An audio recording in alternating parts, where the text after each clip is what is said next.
बिट्टी, तू proper कुठली आहेस ते जरा सांगशील? नाशिक. बिट्टीला अभिनय येतो की अभिनयातली आवड कशी निर्माण झाली हे तुम्हाला कसं कळलं? अभिनयाची आवड असं किंवा एक माझी पण त्यात आवड होती की आमच्या घरातून कोणीतरी या फील्डमध्ये असावं. ती शाळा मॅनेज करून शूटिंग कशा पद्धतीने मॅनेज करते किंवा अभ्यास कशा पद्धतीने मॅनेज करते? मोस्टली असं असतं की शूटिंगनुसार शाळेचं शेड्यूल करावं लागतं, तर नाही, सावली अन सुखाचीच्या पूर्ण बॅकग्राऊंड टीमने आम्हाला तिच्या शाळेप्रमाणे शूटिंगचं शेड्यूल दिलं. बिट्टी, मला एक तू सांग की तू जेव्हा शूटिंगला पहिल्यांदा गेलीस तर तुला काय काय गोष्टी नवीन वाटल्या? पहिले तर मला आधी माहित नव्हतं की शूटिंग म्हणजे काय. मग आईने हळूहळू सवय करून दिली. मग मी त्याच्यात रोल हा, काय कसं डिरेक्टर ऍक्शन कसे बोलतात? Roll camera action. बिट्टीचं मॅजिक जरा ऐकव. बिट्टीकडे ना मॅजिक आहे, मॅजिक. बिट्टीचं मॅजिक, ते मॅजिक सगळीकडे चालतं.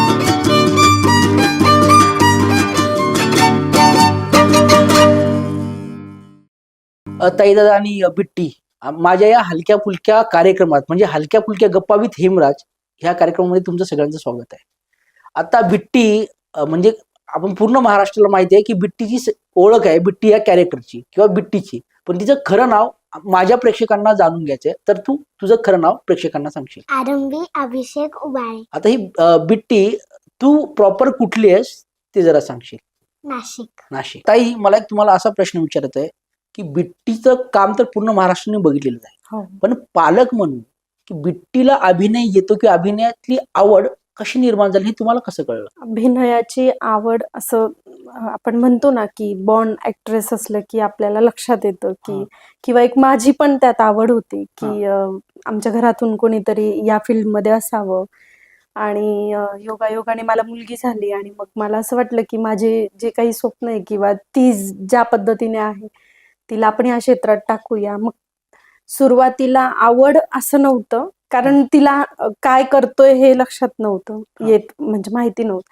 मग तिला कळायला लागलं, ऑडिशन्स देणं, स्क्रिप्ट रिडिंग करणं, हे लक्षात ठेवणं, मग त्याच्यासोबत आपले खरे इमोशन्स कसे जोडणं, विथ लाईन्स ते इमोशन्स येणं. मग ते तिला तसं आम्ही सांगत गेलो आणि ती ऍक्टिंग पेक्षा ती घरात जशी असते तिला आम्ही तसंच सांगतो, तू तसंच कर, तू घरी हे असते कसं मागितलं असतं मग तू तसंच माग.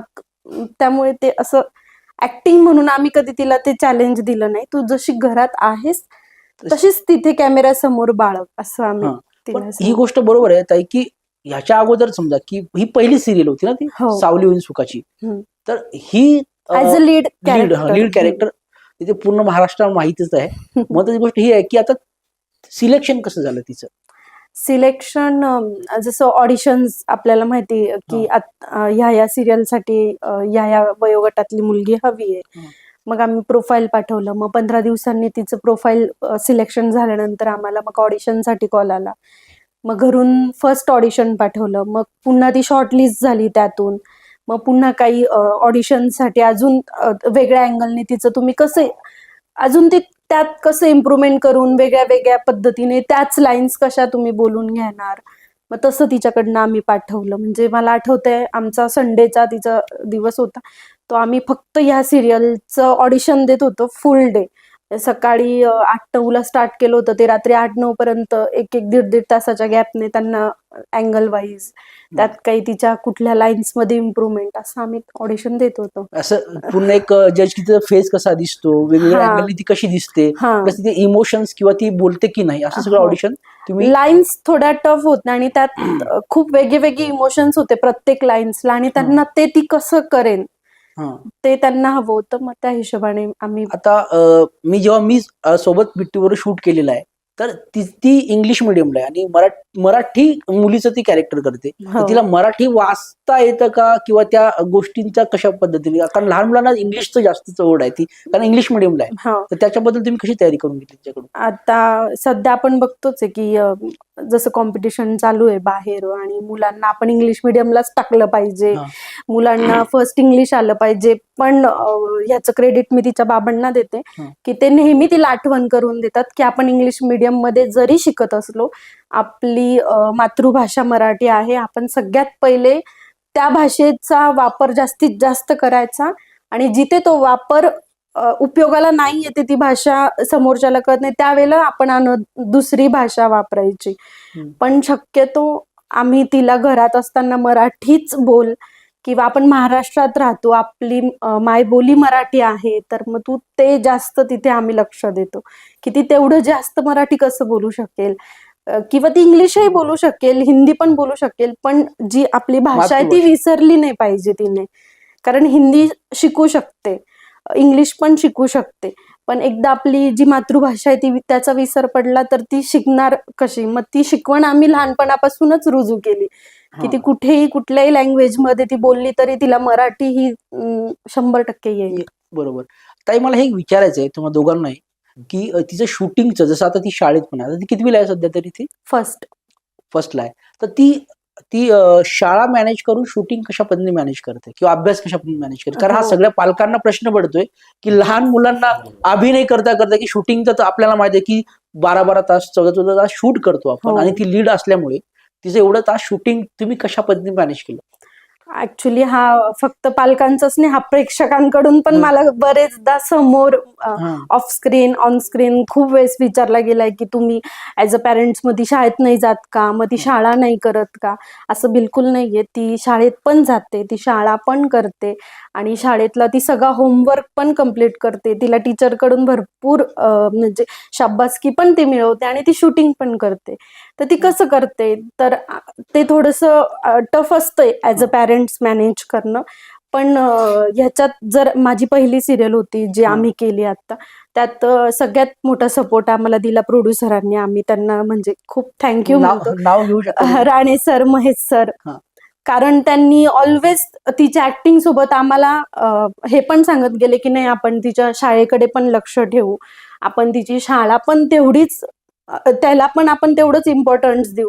मग जेव्हा आम्ही सांगितलं तिचं स्कूल टायमिंग आहे, असं आहे, मग त्यांनी त्यानुसार तिचं जे शूटिंगचं शेड्यूल आहे, मोस्टली असं असतं की शूटिंगनुसार शाळेचं शेड्यूल करावं लागतं, तर नाही, सावलीन सुखाचीच्या पूर्ण बॅकग्राऊंड टीमने आम्हाला तिच्या शाळेप्रमाणे शूटिंगचं शेड्यूल दिलं, आणि ह्याच्यासाठी मी खूप ग्रेटफुल आहे. म्हणजे आम्ही लकी समजतो की आम्हाला शाळा करून त्यांनी ती गोष्ट आणि ती करून घेतली तिच्याकडून, आणि सक्सेस झाली. आता महत्वाची गोष्ट की अशा पद्धतीने तुम्ही त्या मॅनेज करतात, एक मुलगी म्हणून, किंवा ती सेलिब्रिटी झाली होती, म्हणजे एक सेलिब्रिटी आहे ती, तर तिचे मित्र परिवार किंवा तुमचे नातेवाईक, त्यांचा काय अप्रोच असेल तिच्याबद्दल किंवा तुमच्याबद्दल?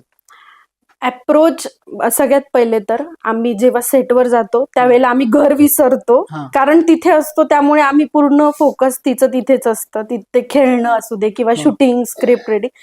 पण ज्या वेळेला आम्ही तिथून निघतो त्यावेळेला आम्ही कधीच घरी आल्यावर ती गोष्ट डिस्कस करत नाही.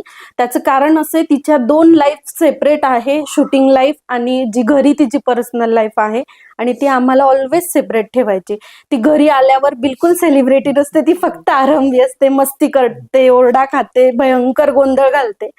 आणि समोरून भरपूर प्रश्न येतात नातेवाईकांकडून त्यांना, म्हणजे आता आमच्या फॅमिलीतून तसं बघितलं, पूर्ण उबाळे फॅमिली जी आहे त्यात ती पहिली आहे जी या क्षेत्रात आहे, त्यामुळे त्यांचे फोन येतात. ती नॉर्मल असते सगळ्यांसोबत, तिने आजपर्यंत कधी असं बिहेवियर केलं नाही की मी सेलिब्रिटी, आणि आम्ही कधी तिला असं, ती घरी आली की आरंभी असते, म्हणजे ती फक्त शूटिंग पुरतं तिथे जे काही तिचे कॅरेक्टर्स असतात ती तेवढं करते, आणि घरी आम्ही निघालो की आमचं होमवर्क, मग घरी हा काय करत असेल, तिला लहान भाऊ आहे तस्मय काय करत असेल, माझे आजोबा, आम्ही त्याच्यातच असतो. बरोबर. ती मला एक तू सांग की तू जेव्हा शूटिंगला पहिल्यांदा गेलीस तर तुला काय काय गोष्टी नवीन वाटल्या? सीन पहिले तर मला आधी माहित नव्हतं की शूटिंग म्हणजे काय, म्हणून आईनी मला सांगितलं की हे असतं. मग मला माहिती नव्हतं, मग आईने हळूहळू सवय करून दिली, मग मी त्याच्यात रुळले, मग सगळं मला समजायला लागलं. शूट म्हणजे काय? पहिल्या दिवशी कशी गेलीस? गाडीतनं गेल्यानंतर तिथे उतरलीस, तुला पहिलं कोण भेटलं, तुला काय समजवलं? अमित सर आणि निखिल सर. मग त्यांनी काय सांगितलं तुला? असं शूट करायचंय, असं ऍक्टिंग करायची आहे, इथे जायचंय म्हणजे तिथे जायचंय असं सांगितलं. मग कॅमेराच्या समोर गेल्यानंतर सीन कशा पद्धतीने रिडिंग झाले? स्क्रिप्ट रिडिंग झाले. पहिले स्क्रिप्ट रिडिंग झाली, मग रोल रोल झाला हा. मग टेक झाला. हो, काय कसं डिरेक्टर ऍक्शन कसे बोलतात कशा पद्धतीने? Roll camera action. बिट्टी, तू जेव्हा आता सेलिब्रिटी झालीस तर तुझ्या मैत्रिणी तुला किंवा तुझे शेजारी तुला काय बोलतात किंवा कशा पद्धतीने वागतात तुझ्याशी? शेजारची बिट्टी हा. नाही तर आरंबी दोन्ही पण. दोन्ही म्हणून बोलतात. आणि शाळेत आरंबीच. आरंभी बोलतात. आता मैत्रिणी तुझ्याशी चांगल्या बोलतात का? थोड्याशा रूढ पण जास्त तर चांगल्या बोलतात. चांगल्या बोलतात ना? पण थोड्याशा रूढ पण बोलतात. हा. आणि काका काकू मामी वगैरे कशा बोलतात तुझ्याशी? व्यवस्थित? हा, तुला आता ही सिरियल करून कसं वाटतं? छान. छान. अजून तुला पुढे काम करायला आवडेल? हो, खूप. खूप ना? शूटिंग खूप आवडतं म्हणजे. आणि अभ्यास? अभ्यास तर खूपच जास्त. तुला बिट्टीचा एखादा डायलॉग बोलता येईल का? बिट्टीचं मॅजिक जरा ऐकव. बिट्टीकडे ना मॅजिक आहे, मॅजिक. बिट्टीचं मॅजिक, ते मॅजिक सगळीकडे चालतं.